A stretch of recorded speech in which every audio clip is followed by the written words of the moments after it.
Hola a todos y todas, mi nombre es Fernando Meneses, coordinador de la Unidad de Investigación Docencia Universitaria del Programa de Desarrollo Docente, y estamos hoy en un nuevo capítulo del podcast académico Colaborar. Hoy tengo a dos grandes invitados de la Facultad de Ingeniería. Tenemos a Paz Fuenzalida y a Nixi Igor. Muy bienvenidas. Muchas gracias. Hoy nos van a conversar sobre su proyecto, sobre la iniciativa que han ido desarrollando desde ya hace un tiempo atrás, y la idea es conocerlas, que nos cuenten un poco su experiencia, qué aprendizajes han ido teniendo durante este tiempo, y algo también súper importante tener en cuenta, qué proyecciones ven a futuro para la temática que están trabajando, ¿ya? Así que para iniciar me gustaría que se presenten, que nos cuenten un poco hace cuánto están trabajando en la PUCB y cuál es el rol que desempeñan. Adelante, por favor. Bueno, yo soy Paz Fuenzalida, soy de la Escuela de Ingeniería Química, estoy en la carrera de Metalurgia particularmente y ya yo creo que llevo como 5 años por lo menos en esta universidad haciendo clase. Antes entré trabajando en la parte curricular en facultad, así que ya llevo un ratito acá. Qué bien. Adelante. Yo soy Nixi Igor. Actualmente trabajo en el decanato de la Facultad de Ingeniería en el área de participación y liderazgo femenino, específicamente. Pero mi formación es de profesora, entonces tengo una especialización en inclusión y por esa razón comenzamos a trabajar con La Paz.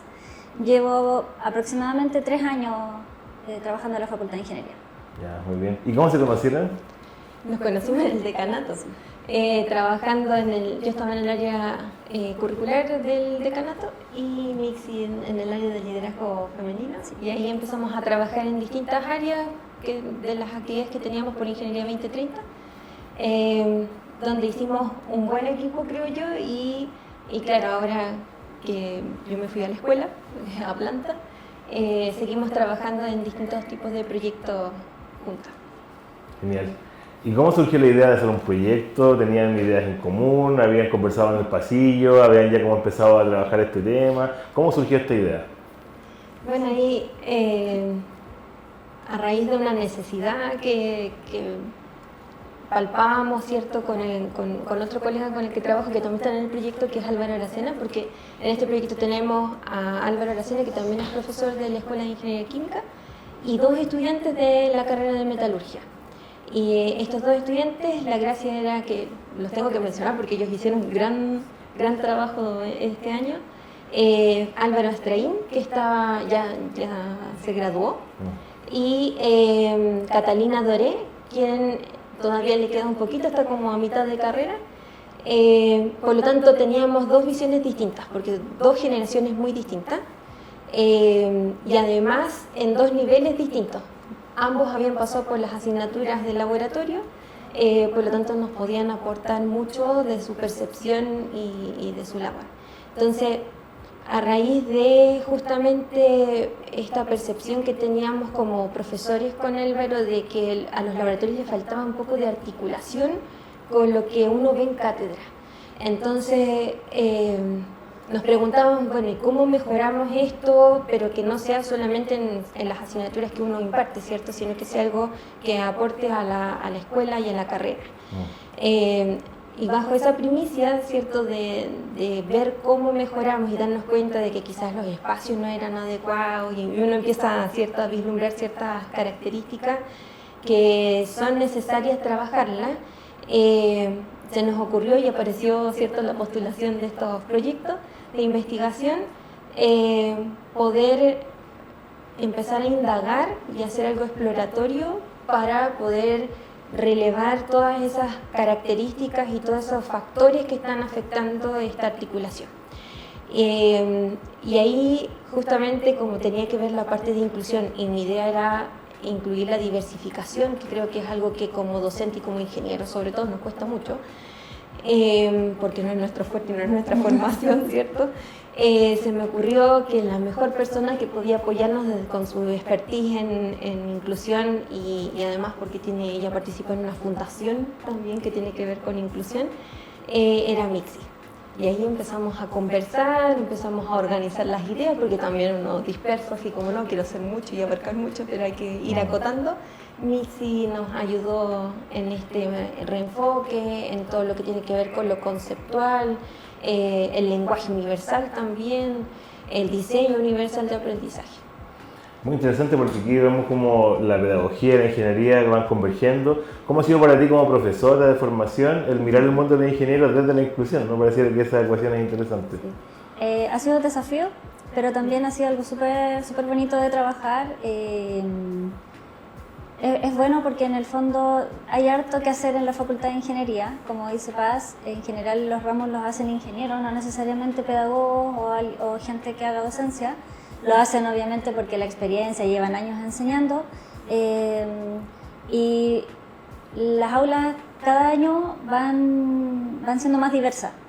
Y los desafíos en educación también van aumentando a medida que pasa el tiempo. Entonces, para mí como docente es súper bueno aportarle a la facultad, a los profesores de la facultad, y en este caso, bueno, a Paz, que me invitó a trabajar en este proyecto, porque ver la pedagogía y ver el trabajo que uno hace en la sala de clases a través de la inclusión es algo súper bonito, desafiante, pero al final anima a las personas a aceptar que estamos en un mundo más diverso.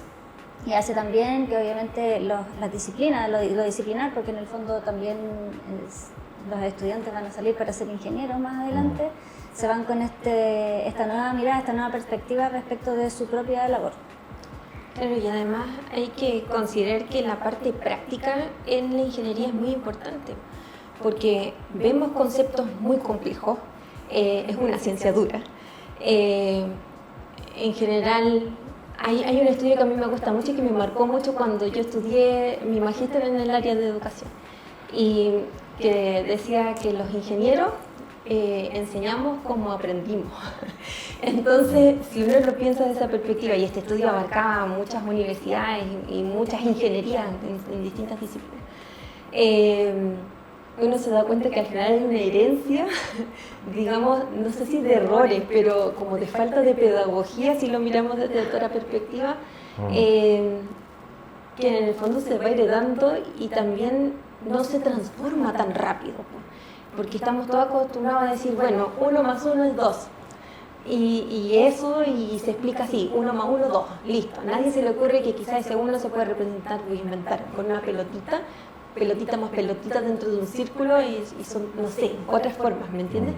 Entonces creo yo que ese aspecto de poca flexibilidad también nos invita a hacer mejoras en esta área, pensando en que los laboratorios son algo que pueden marcar, creo yo, mucho a nuestros estudiantes, y que la parte práctica ayuda mucho a entender la teoría.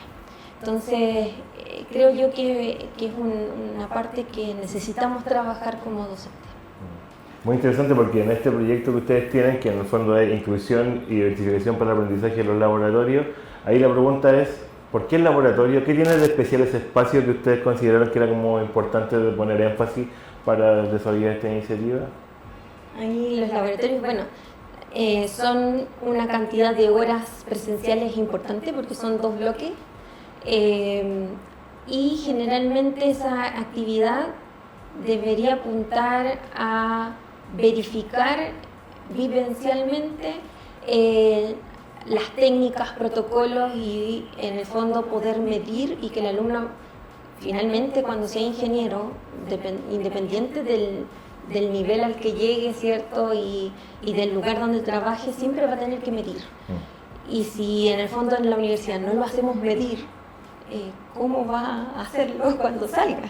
Entonces, es una parte fundamental el ponerlo a prueba ahora, que los errores los cometa ahora, y que se dé cuenta de que hay cosas que, claro, el papel todo lo aguanta, ¿cierto? Uno puede decir, ya, paso 1, haga tal cosa, paso 2, tanto. Lo esperado es tal cosa, y a usted le debería dar con tanto rango de desviación estándar o de cualquier otro parámetro, ¿cierto? Pero en la vida real, nuestros minerales, voy a hablar desde la metalurgia, ¿cierto? Nuestros minerales no son iguales todo el tiempo, nuestras menas cambian. Y lo que ellos procesan, claro, uno les puede enseñar los sulfuros, se comportan de esta forma, en la familia de los óxidos de esta otra, en las sales de esta otra, y lo esperado es que todo funcione de esta manera. Pero en la vida real, ellos van a tener una mezcla, el flujo va a cambiar, justo explotaron en otro lado de la mina y sacaron otra cosa, van impurezas, y todo eso genera cambios en el resultado. Entonces la parte práctica de que se llevan las asignaturas, que lamentablemente yo encuentro que todavía es poco, que nuestra carrera debe ser completa práctica, según yo, bajo mi mirada, permite entonces esta sensibilidad del estudiante y también el sentido de realidad de lo que se va a enfrentar en el futuro. Entonces tenemos alumnos más preparados, porque ya vivieron, ya vieron, ya captaron que si agregan tal cosa sucede esto, que si cambian estas variables van a ocurrir otras cosas. Y ahí en ese sentido, ¿qué rol juega la inclusión y la diversidad en estos contextos? ¿Cómo han ido incorporando esta perspectiva a estas maneras de aprendizaje que ustedes están desarrollando? Bueno, la sala de clases en general, la clase como uno la conoce, ¿cierto? Con la sala original, ya hemos avanzado tanto en la universidad como en el país, en el fondo, en tratar de diversificar la forma de enseñar. ¿Por qué evoluciona esto? Porque nosotros lo trasladamos a los laboratorios, porque si bien es cierto, en la sala ya más o menos quienes hacen clases, y sea o no sea docente, más o menos tienen una idea de cómo realizar la clase, de cómo planificarla, de cómo evaluarla. Sin embargo, en los laboratorios a veces ese conocimiento o esa forma no se traspasa del todo, porque uno se enfoca más en la experiencia. Pero por eso es súper importante el rol de la inclusión, y aquí, bueno, me voy a detener un poquito porque hablamos mucho de inclusión, pero en realidad cuando hablamos de inclusión decimos, bueno, ¿qué es realmente? Y cuando hablamos de inclusión uno piensa que es como una definición, y es sensible incluso para algunas personas, porque cuando hablamos de inclusión también pareciera ser que solamente hace alusión a personas en situación de discapacidad, porque primeramente es como lo que la gente más percibe. Pero hablar de inclusión no es tanto definirlo, porque es como simplificar algo que es muy, muy concreto. Y cuando hablamos de inclusión hablamos de una perspectiva. Entonces, cuando hablamos de una perspectiva que invita a reconocer el entorno, a valorar la diversidad, y nosotros lo llevamos eso a la sala de clases, entonces la forma de enseñar, la forma de aprender entre nosotros y de convivir en la sala de clases es distinto, sala de clases o laboratorio. Entonces, es súper importante considerar esto como una perspectiva, es decir, yo voy a entrar a mi sala de clases, me voy a poner estos lentes de inclusión y voy a decir, bueno, tengo esta diversidad de estudiantes, ya sabemos que las salas son diversas, ¿cómo yo como docente puedo aportar a esta diversidad de estudiantes? Desde mi labor, no solamente rindiendo la clase, sino desde el momento en que la planifico, desde el momento en que yo digo, bueno, esto lo voy a valorar así, así, así, pero en realidad a lo mejor hay gente que no aprende así tan textual, entonces a lo mejor podría ser una evaluación distinta, cosa de que todos y todas se vieran involucrados en el proceso de aprendizaje, y algo que he hablado mucho con Paz, que a mí como docente me hace mucho sentido, es cómo nosotros como docentes hacemos que los y las estudiantes se apropien de esa enseñanza, de ese aprendizaje, y no sea así como una transmisión de conocimientos solamente. Y la inclusión tiene mucho que ver con eso, porque al final es reconocer justamente ritmos de aprendizaje, qué es lo que el estudiante necesita o requiere para poder llegar a alcanzar ese tan esperado 7, ¿cierto? Así que eso, la inclusión es más bien una perspectiva. Donde yo esté, puedo actuar de forma inclusiva, en la locomoción colectiva, en las salas de clase, con mis colegas, en la oficina, en fin. Y a partir de eso, ahora que ya hemos logrado como entender de manera más clara estas definiciones más conceptuales, la estrategia que ustedes han ido desarrollando, ¿cómo lo han visto en la práctica ahora ya implementando este proyecto, en la relación con sus pares, con los estudiantes? ¿Cómo ha sido la recepción que ha tenido esta iniciativa? Si nos pueden contar también como respecto a la implementación o las aplicaciones. Bueno, ahí nosotros yo creo que nos sorprendimos un poco. Nosotros abarcamos 4 aristas. Docentes, por supuesto, que estaban involucrados con el laboratorio. Bueno, somos poquitos, nosotros somos ahora 6 profesores, de los cuales en el momento en que partimos esto éramos solo 4 los que hacíamos laboratorio. Y ahí me incluyo, quizás de cerca, pero trabajo, obviamente es un área que me interesaba. Trabajamos con alumnos en general, alumnos que pertenecen a la PUC inclusiva.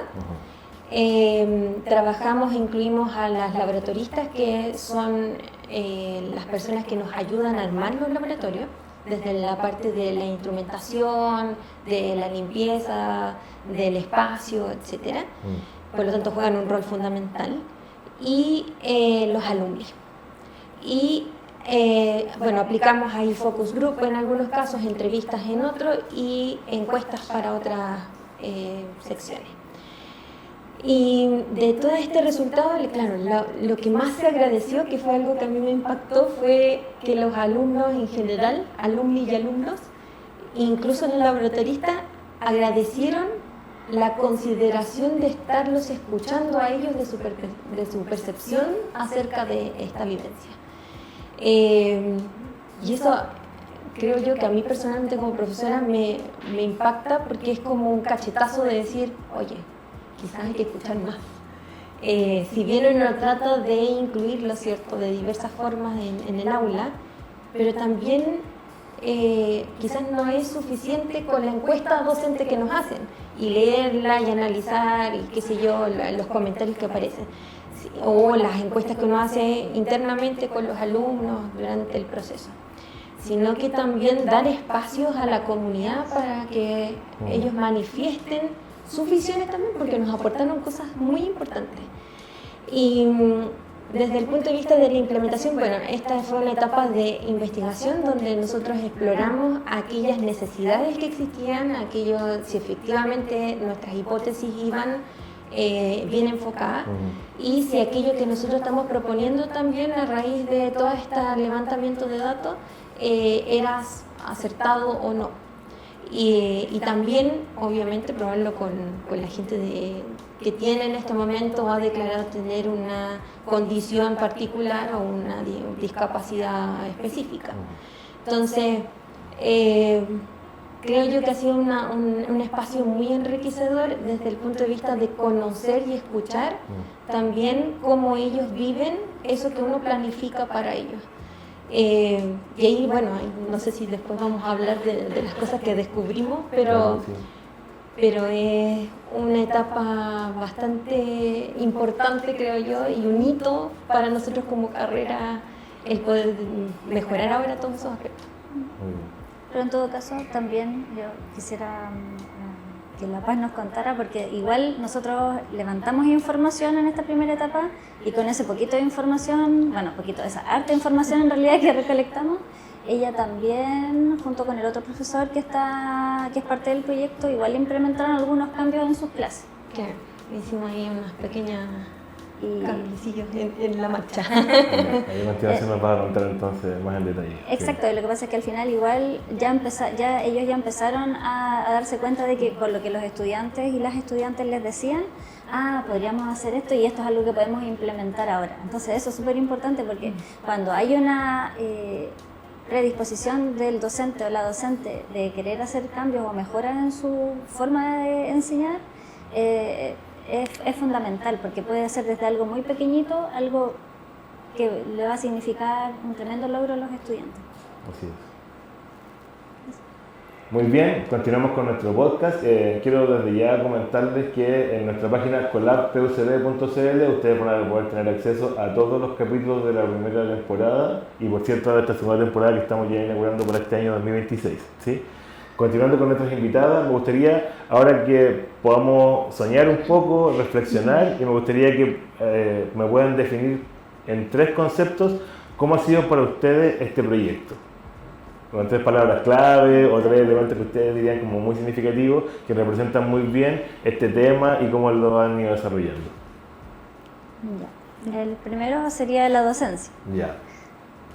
Como soy docente es importante no dejarlo fuera, entender la docencia no solamente como como un proceso de transmisión de conocimiento, sino que ver la docencia más allá, ver la docencia como una práctica activa, tanto del docente como de los estudiantes.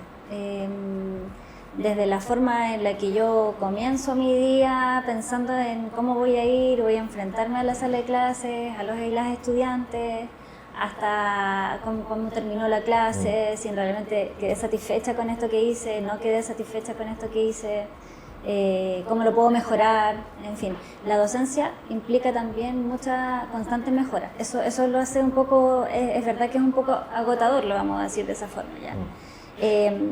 Pero lo hace bonito también, porque también se va transformando a través del tiempo. Así que ese sería como el primer concepto que a mí me gusta hablar. La docencia como un todo, digamos, no solamente como transmisión de cosas. Lo segundo, inclusión, que ya más o menos lo conversamos, que mirarlo como una perspectiva en la que nosotros podemos desenvolvernos en el día a día. Ahora lo hacemos en la sala de clase y lo estamos llevando al laboratorio, que es un espacio importante, pensar los laboratorios desde la infraestructura, por ejemplo.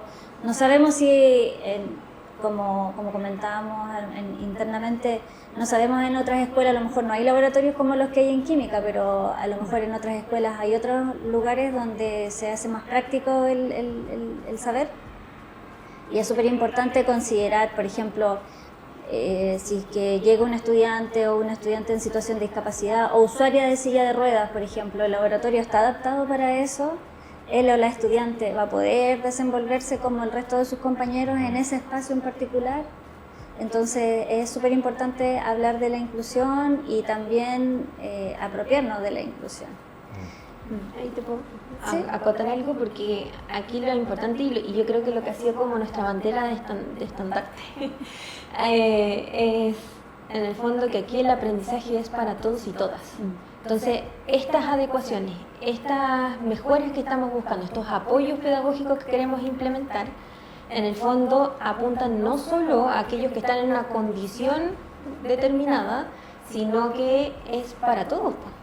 Porque al final, si tenemos alumnos que tienen un aprendizaje más visual o les acomoda más hacer cosas, en el fondo tener esas opciones para que todos puedan tener las mismas oportunidades y llegar al mismo aprendizaje. Y sobre todo si hay discapacidades, ¿cierto?, motrices o visuales o auditivas, que en el fondo ellos tengan la misma oportunidad de vivir la misma experiencia y hacer las mismas cosas. Sí, eso es, yo creo que es nuestro caballito de batalla. Sí. ¿Y un tercer concepto que se les venga a la mente cuando hablamos de este proyecto? El tercer concepto, que más que un concepto es como una forma de ver el proyecto, es la interdisciplina. Y lo voy a pasar no solamente al grupo de trabajo de investigación que estamos haciendo, que es diverso, que ella es ingeniera metalúrgica, yo soy profesora de historia. Los estudiantes están en formación, la parte del equipo, y el otro profesor que también es de metalurgia. Pero yo creo que lo importante que es que todos se involucren en los procesos. En el proceso de aprendizaje también es importante, y bueno, vamos a hablar más adelante de eso. Es súper importante considerar a todos los actores, como dijo anteriormente Paz, desde la persona que prepara los laboratorios hasta los estudiantes, o sea, todos involucrados en el proceso de aprendizaje. Fantástico. Y respecto a eso ahora, como pensando también en deseos, ¿no? Volviendo a tema lógica como de los tres conceptos, que si les pudiéramos pedir que piensen en tres deseos para la educación, cosas que les gustaría que se cumplieran, que fueran hoy una realidad, ¿qué para usted sería como estratégicamente importante que estuviese? Mira, lo pensamos harto esa pregunta. Creemos que es importante, y nuestro deseo para la educación es la conciencia, en el fondo, de la importancia que tiene todo lo que hacemos, pero en este caso pensando en el laboratorio, ¿cierto?, las acciones que hacemos y la planificación que se hace en el laboratorio para nuestros estudiantes y en su formación. Que tomen conciencia de ese impacto. Quizás se está subestimando los laboratorios y tienen un rol mucho más importante en la formación de nuestros estudiantes, en el perfil de graduación, en este caso, que tienen ellos de egreso. La segunda es también, yo creo que conciencia, ¿cierto?, de la necesidad de la diversificación. Nos tenemos que hacer responsables, tanto como docentes, pero como comunidad completa, sobre la diversificación de este aprendizaje, de aplicar, de aprender, de nosotros querer mejorar, de los alumnos también querer participar, y del entorno que nos ayuda, funcionarios, las laboratoristas, etcétera, toda la comunidad completa, de que también son parte de esta rutina. Creo que nos falta empoderarnos de eso. Nos declaramos una universidad inclusiva y creo que estamos recién como formándonos en eso. Es necesario que nos creamos esa parte y que creamos que es necesaria, porque si no creemos que es necesario, obviamente no le damos importancia y no se trabaja en ella. Claro. Y un tercer deseo, ¿cuál otro deseo crees tú que sería importante ahí? El tercer deseo, que los profesores y profesoras, bueno, académicos y académicas de la universidad no tengan miedo de hablar de inclusión, de escuchar de inclusión, porque muchas veces los y las docentes dicen, oye, pero es que nos pidieron hacer esto, pero es que ¿cómo lo vamos a hacer? O sea, hay personas que ya lo están haciendo en la universidad, así como La Paz dijo, oh, voy a hablar de inclusión, voy a ir a hablar con Mixi porque yo sé que ella maneja el tema. O sea, atreverse también a perder el miedo de hablar, a evitar, como le digo yo a mis estudiantes, porque también hago un curso de inclusión dentro de la universidad, un módulo de formación fundamental, que es de gestión para la inclusión, y yo siempre le digo a los y las estudiantes que se apropien que se permitan habitar, que se permitan equivocarse también, porque eso muchas veces los y las académicas como que tienen miedo de hablar del tema, por ejemplo, de los estudiantes, no sé, tenemos en la universidad estudiantes autistas, por ejemplo, y cuesta hablar, cuesta que los docentes como se quieren acercar a cómo puedo yo cambiar mi aprendizaje, mi forma de hacer la clase para que estos estudiantes también puedan verse involucrados en este proceso. Entonces, como perder un poco el miedo, informados, sí, claramente. O sea, también es importante que quienes estén haciendo docencia constantemente estén escudriñando, ¿no? Exacto, o sea, las generaciones cambian. Nuestros estudiantes de hace 5 años no son los mismos de hace 3, no son los mismos de hace 10 años, hace 20 años. Entonces, mi deseo sería ese, que perdieran el miedo. Importante, porque en el fondo lo que menciona Mixi es un súper buen deseo, porque tenemos que darnos cuenta de que si la clase lo hacíamos, llevamos, no sé, típico, es como que heredamos una asignatura, ¿cierto? Y le damos 20 años. Entonces, esa asignatura también tiene que ir evolucionando, pues, si nos cambian las generaciones. Y las generaciones de hoy son más distintas que las que teníamos hace 5 años atrás. Ya hay un cambio abismante en su forma de pensar, de razonar, de incorporar el conocimiento, ¿cierto? De vivir la experiencia. Hay otras cosas que para ellos son más importantes que hace 5 años atrás, que el alumno estaba pensando en dónde iban a trabajar. Ahora a ellos les interesan las condiciones laborales, el ambiente laboral, algo que antes no se hablaba. Entonces creo que esto de la inclusión, de la diversificación, de la importancia del laboratorio sobre la formación, es necesario ahí trabajarla y darle más relevancia. Muy bien. Bien, entonces lo que nos había quedado pendiente ahora era que si bien este es un proyecto de investigación, recién me planteaba la idea de que a poco de iniciar su proyecto ya se habían dado cuenta que habían datos que le habían permitido tomar ciertas decisiones, que eso es algo importante. ¿Quiénes me podrían comentar respecto a eso? Mira, finalmente de esta triangulación con todos los participantes, los agentes que ahí entrevistamos y encuestamos, nos dimos cuenta de que habían 3 aristas fundamentales, 3 núcleos pedagógicos. Uno es desde la parte de la planificación, desde lo pedagógico como tal de los laboratorios, lo cual nos entregó información relevante, que la que logramos poner en marcha fue justamente mejoras pequeñas, pero que fueron muy significativas, como por ejemplo tener las tablas hechas para la recopilación de datos desde la práctica del laboratorio. Que podría sonar como, pero es obvio, pero muchas veces uno la entrega en la guía y el alumno, no todos los alumnos llegan con la guía impresa. No todos los alumnos son conscientes del objetivo que tiene el laboratorio siempre. A veces hay colegas que no están presentes en los laboratorios, están los ayudantes, lo que también genera una dispersión, digamos, en la ejecución del laboratorio. Entonces, el poder implementar justamente esta tabla de recopilación ayudó a que se organizara también el grupo en su producto final. Esa es una de las cosas importantes. El otro foco tenía que ver justamente con la necesidad de hacer adecuaciones en cuanto a la inclusión y la diversificación, donde levantamos específicamente qué cosas hay que mejorar en cuanto a circulación de espacio, porque hicimos medición de luz, hicimos medición de ruido, circulación dentro de los espacios, alturas de mesones, etcétera, donde en el fondo descubrimos que ahí inclusión no hay. O sea, si llega, como decía Mixi, un alumno en silla de rueda, un alumno o alumna, ¿cierto? Alguien en condición o incluso con muletas o alguna otra discapacidad motriz, no habría posibilidad de que pueda ejecutar el laboratorio si no se hacen adecuaciones. Y creo que eso es algo relevante. O sea, si tenemos un alumno con poca visibilidad y llega a hacer mediciones en una probeta, por ejemplo, que es un instrumento de vidrio que tiene unas mediciones, no sería capaz de hacerlo. Entonces nos hemos ido relevando, haciendo un listado de todas esas adecuaciones que hay que realizar urgentemente.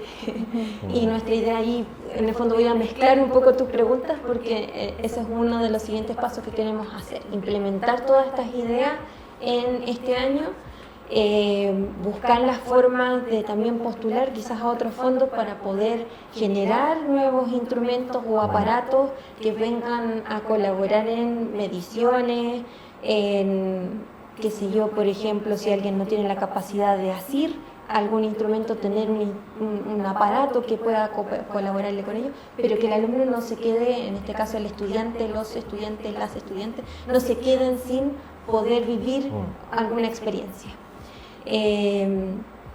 Y bueno, ahí también obviamente está toda la parte del apoyo educativo pedagógico que logramos crear.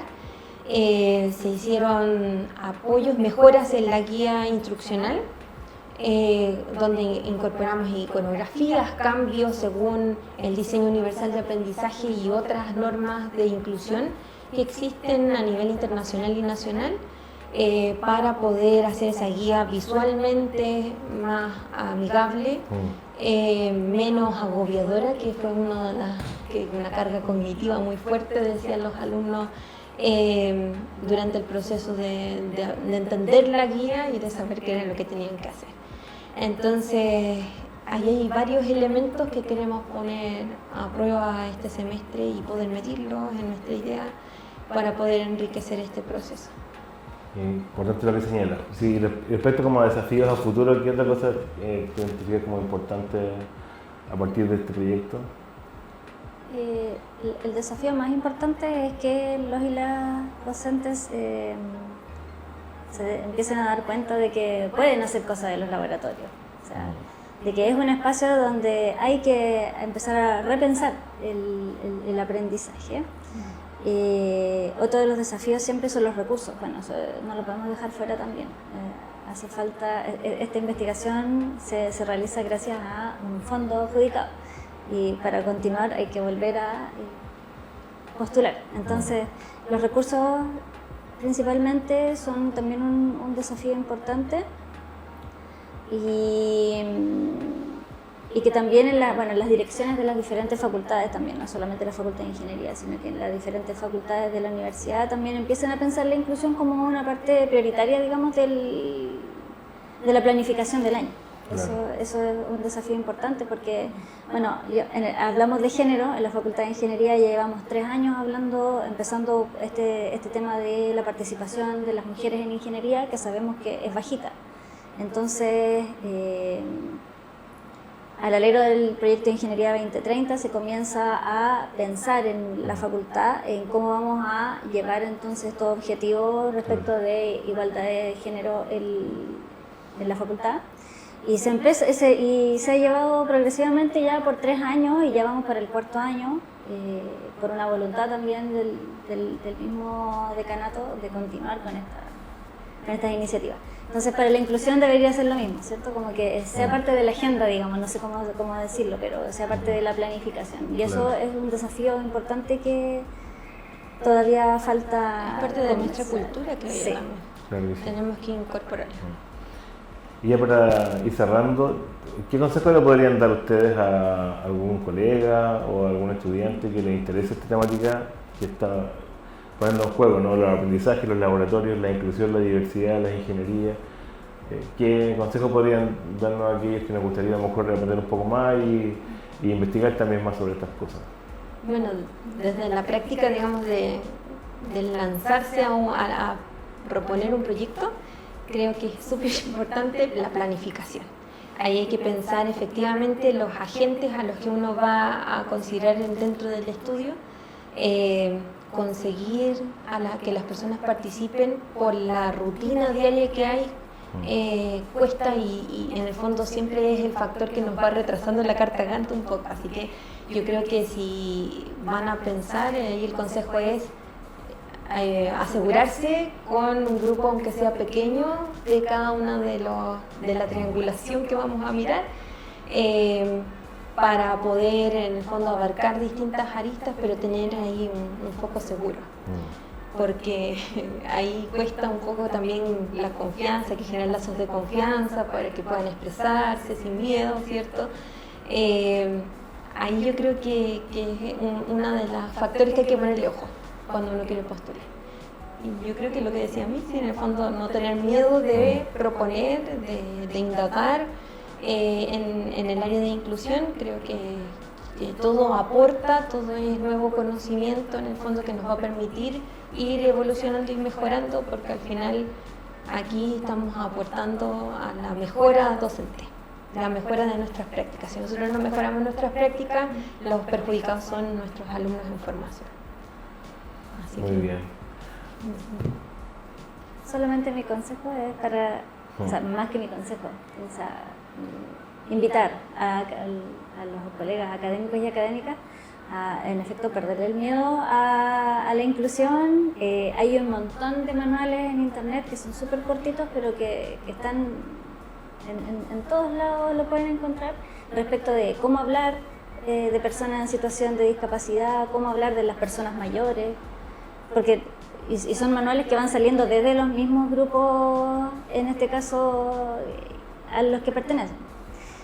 Cómo hablar, por ejemplo, de la comunidad LGBTQIA+, también, cómo desde el lenguaje más básico uno empieza a hacer un cambio en la sala de clase. Desde referirme, por ejemplo, a los y las alumnas, es ya un primer paso en representar a toda la diversidad que se encuentra. Y a los estudiantes y las estudiantes también un consejo. Les gusta a ellos mucho decir, es que la universidad, me gustaría que la universidad hubiese esto. Y también a lo mejor ellos hacerse más partícipes de esas soluciones, acercarse a los y las académicas y decir, profesora, nosotros que estamos en el laboratorio, por ejemplo, creemos que podemos hacer esto. O sea, invitar a los estudiantes y a las estudiantes también a pensar. Ellos ya también tienen muy interiorizada que hay una diversidad, y yo creo que las generaciones actuales tienen mucho mayor conciencia de que habitan un espacio diverso. Entonces, ellos son los primeros en habitar ese espacio y tal vez desde ellos podrían generarse primero la solución. Para ellos es natural. Sí. Claro que sí. Muy bien, pues. Paz, Mitzi, muchísimas gracias por haber participado en este nuevo capítulo del podcast Colaborar. Les quiero dejar invitados a nuestras redes sociales, a nuestro canal de YouTube, de Spotify, a nuestra página web Colab PUCB, para que puedan también revisar nuestros capítulos y estar atentos a próximas emisiones. Que tengan un muy buen día. Muchas gracias.